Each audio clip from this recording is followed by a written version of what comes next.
The summer heat trapped itself around the empty road like a suffocating blanket, waves of warmth rising from the cracked asphalt as cicadas buzzed lazily in the distance.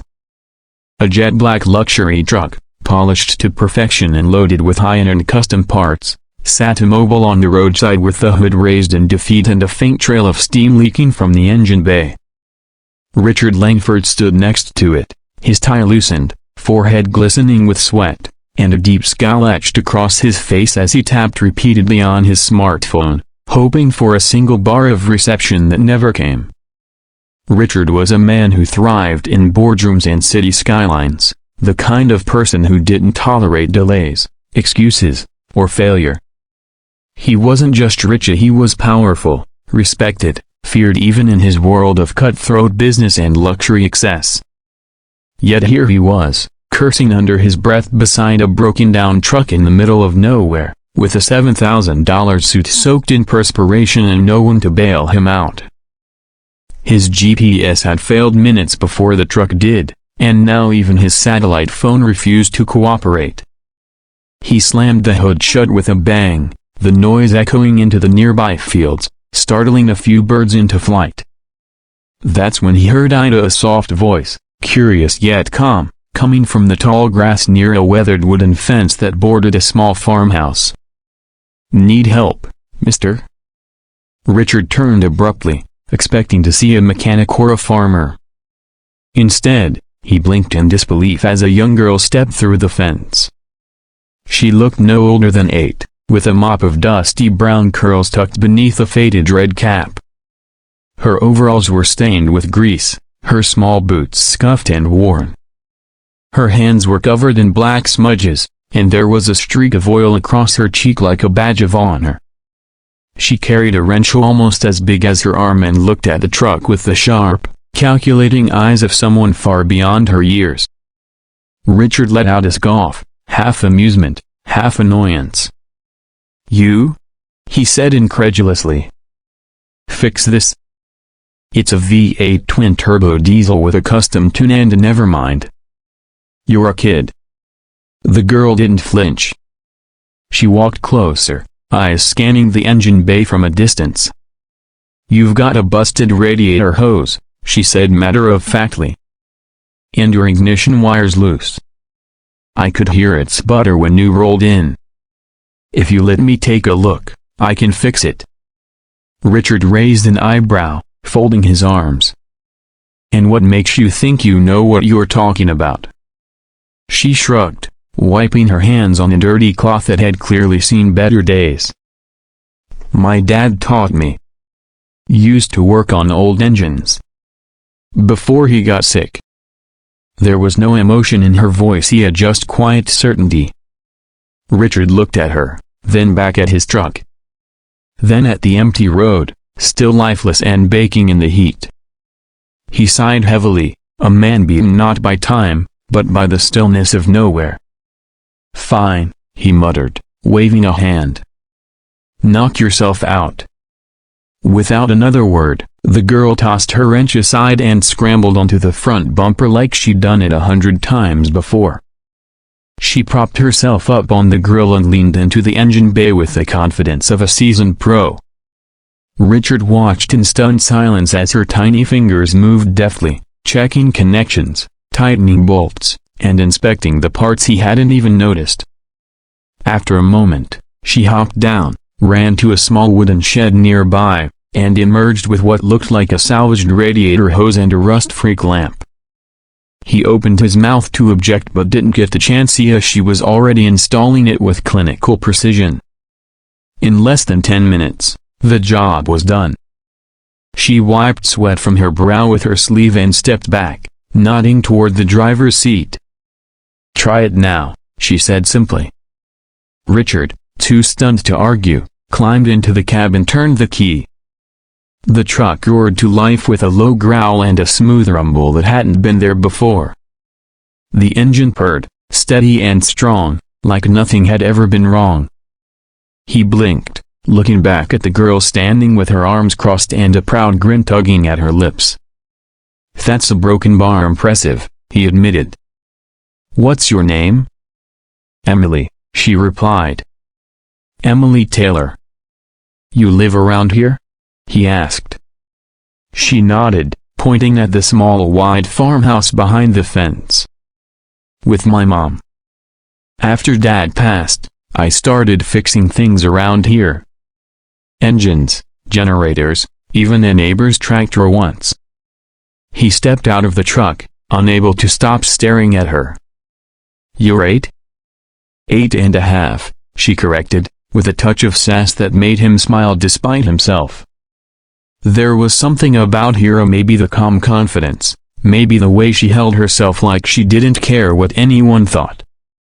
Maybe the fact that she had just done what most grown men couldn't, in the middle of nowhere, without a manual or a second opinion. You want anything? He asked. Money? Tools? She shook her head. Nope. I just don't like seeing good engines die.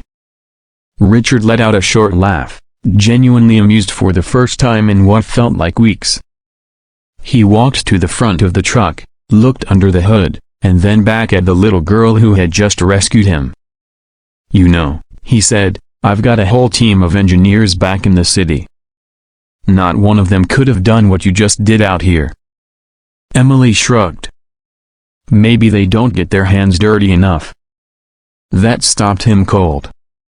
He nodded slowly, genuinely impressed. You're something else, kid. Emily looked up at him, then back at the truck. You should be good now. Just keep an eye on the coolant. Might still leak a little till you get a new hose. Noted, he said, slipping his phone back into his pocket, even though there was still no signal. He looked down the long road that led back to the highway, then back at the girl. Thank you, Emily. She gave a shy smile. You're welcome, Mr. Richard, he said. You can call me Richard. With that, he climbed back into the truck, started the engine again just to hear the smooth purr once more, and drove off slowly, casting one last glance in the rearview mirror at the little girl who stood waving beside a broken fence with oil on her face and confidence in her eyes. He didn't say it out loud, but something had shifted. The man who drove away wasn't the same man who'd arrived. Something about that moment, that encounter, had left a mark deeper than he cared to admit. And as the dust settled behind his tires and the road stretched out ahead, Richard Langford made a silent promise to himself that he would return the next morning, long before the sun had reached its peak in the sky. A different kind of vehicle rolled down the dusty road leading to the small farmhouse where Emily and her mother lived. It was sleek, silent, and unmistakably expensive, a silver luxury sedan that glided more than it drove, humming softly as it approached the edge of the old wooden fence. Birds scattered from the power line, and the wind whispered softly through the tall grass as the car came to a halt. From behind the tinted window emerged the same man Emily had helped the day before, but something about him was different. Gone was the jacket and tie. Gone was the impatient scowl. Richard Langford stepped out in a light polo shirt and khaki trousers, his face shaded by a cap, and in his hands he carried a large cardboard box, sealed with clean tape and labeled with nothing more than a black marker that read for Emily. She saw him from across the yard where she was crouched beside an overturned lawnmower, hands greasy and focused on removing the spark plug. At first, she blinked as if unsure whether it was really him. Then, slowly, she stood up and wiped her hands on the same rag from yesterday, the same one with faded blue stitching on the edge and a tear down one corner. You again? She asked, walking toward him with a mixture of curiosity and mild suspicion. Did the truck break down already? He chuckled, shaking his head. Nope. Still runs like a dream. I'm here for something else. Emily tilted her head. What's in the box? He looked down at it for a second as though wondering where to begin. Open it and see. She reached for the tape, tore it back carefully, and folded the flaps open. Inside lay a pristine, Professional-grade tool-set chrome sockets ranged perfectly in rows, ratchets, torque wrenches, precision screwdrivers, oil filters, even a digital multimeter for diagnostics. Everything she'd ever dreamed of having but could never afford, all laid out in molded foam with her name engraved into the main ratchet handle. Emily T. She froze, lips parted slightly as her fingers hovered above the tools like she wasn't sure she was allowed to touch them. "Thessie broken bar, these are real tools," she whispered. He nodded. "Not toys. Not second-hand. Yours." She blinked rapidly, her throat suddenly tight. "Why?" she asked, not accusingly but with genuine confusion. "Because you earned them," he said softly. "And because you're better than most mechanics I've paid thousands of dollars to." Just then, her mother stepped out of the house, apron still tied at the waist, her hands drying on a kitchen towel. She saw the man, saw the box, and her brow furrowed as she hurried down the porch steps. "Is everything all right?" she asked, protective and polite all at once. "I'm not here to cause any trouble," Richard said gently. "In fact, I was hoping to talk to you both." Emily stepped aside as her mother approached. "This is Mr. Langford. He's the one whose truck broke down yesterday."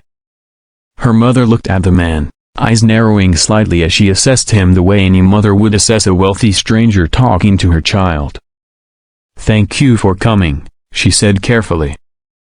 "But Emily doesn't accept charity." "This isn't charity," he replied quickly. "This is an investment." That made her pause. "In what, exactly?" He took a breath. "I own Langford Auto Tech, back in the city. We work with schools and programs that help young mechanics. Usually high schoolers or college kids. But I've never seen someone like your daughter. Not just her skill. Her instinct. The way she hears the engine, the way she understands things most adults don't." Emily's mother glanced at her daughter, who still stood with one hand on the tool set, wide-eyed and silent. "She's smart," her mother said softly. "But life hasn't given us much." Richard nodded. "I'd like to give her something. A scholarship. Full ride. When the time comes, whenever she's ready, I'll cover every cost for her to study mechanical engineering or anything she wants. School, tools, books, tuition. Everything." The yard went quiet. Even the breeze seemed to stop for a moment as the words hung in the air, too big to fit inside such a humble space. Emily's mother blinked, her voice cracking slightly. "You don't even know us." "I didn't," Richard said. "But your daughter fixed more than just my truck yesterday. She reminded me why I started fixing cars in the first place, before the suits and the skyscrapers. She reminded me of passion, of grit, of the kind of heart you can't teach in classrooms." Emily finally found her voice again. "You'd really a broken bar help me go to school?" "Not help," he said. "Back you. Believe in you. Invest in you. Because I believe someday, you'll be the one inventing new engines and not just fixing old ones." Her mother covered her mouth with her hand, tears forming at the corners of her eyes. She nodded once, unable to speak. Emily looked down at the tools again, then up at Richard. "Thank you," she said quietly, but with a weight that carried more meaning than anything else spoken that day. Word of what had happened didn't stay on the farm for long. By the next morning, people in town were whispering about the little girl who fixed a millionaire's truck and ended up with a future no one expected. The hardware store owner called to say he'd donate supplies. The local librarian dropped off books on engineering and math. A retired mechanic down the road offered to teach Emily everything he knew. And by the end of the week, a news crew showed up with cameras and microphones, hoping to capture the story of the girl with the magic hands and the heart of steel. But Emily never let the attention distract her. She still woke up early, still wore the same old overalls, still cleaned tools on the porch and helped neighbors when their lawnmowers or tractors sputtered to a stop. She kept that tool set in a special place, pulling it out only when the job needed something serious. And every time she used it, she remembered the man who didn't just give her tool set, he gave her a vision. Richard returned several times after that. Sometimes to check on her, sometimes to bring her books, sometimes just to talk. They developed a strange but beautiful friendship as the hard-edged businessman and the grease-covered girl from the country. He watched her grow, not just in size, but in skill and confidence. By the time she turned 13, she had already rebuilt 2 engines, designed a custom gearbox for a neighbor's ATV, and created her own version of a hybrid mini-bike from scrap parts. And Richard? He made sure the world would be ready for her. He arranged for mentorships, introduced her to engineers, got her invited to youth innovation programs. Every step of the way, he made sure no door would ever be closed to the girl who once climbed a truck bumper barefoot and saved a millionaire from a dusty road.